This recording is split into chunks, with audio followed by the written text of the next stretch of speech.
À vrai dire, je me demande moi-même quelles sont mes passions. Et je pense que ma première passion, c'est le travail.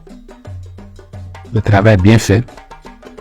Le travail fait avec la plus grande compétence et la plus grande rigueur possible dans la probité.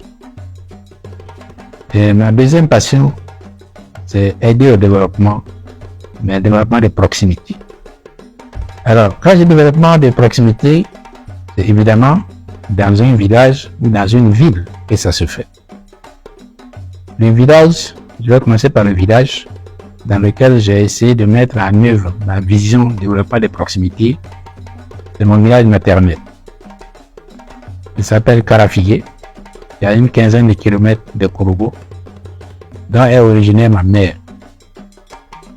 Et dans ce village, je fréquente depuis plus de 60 ans maintenant. Aujourd'hui, si vous êtes dans ce village, le village est loti. Le village est électrifié. Il y a un château d'eau dans le village. Il y a une école qui va de la maternelle jusqu'au CM2. Il y a 2 mosquées électrifiées. Il y a un logement de maîtres électrifié. Donc vous avez donc un village où, je m'attelais évidemment, vous avez donc un village où j'ai pu, avec mon frère aîné malheureusement décédé, député Ousmane Koulibaly, aider à ce que le développement de proximité devienne une réalité.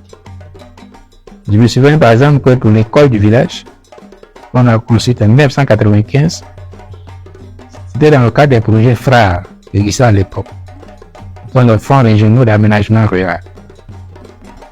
Ce sont des projets pour lesquels l'État intervenait pour 80% dans le financement et les bénéficiaires intervenaient pour 20%.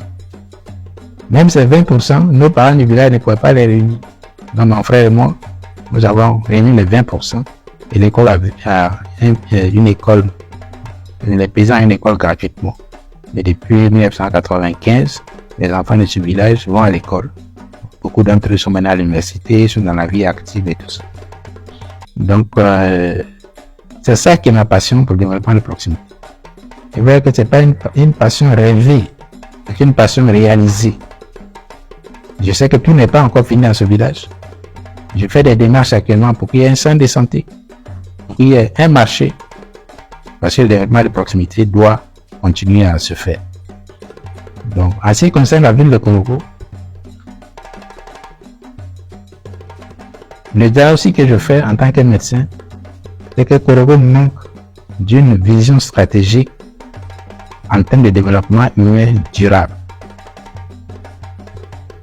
Ce que je veux dire, c'est que le développement, son but, c'est faire en sorte que l'homme ou la femme soit heureux ou heureuse.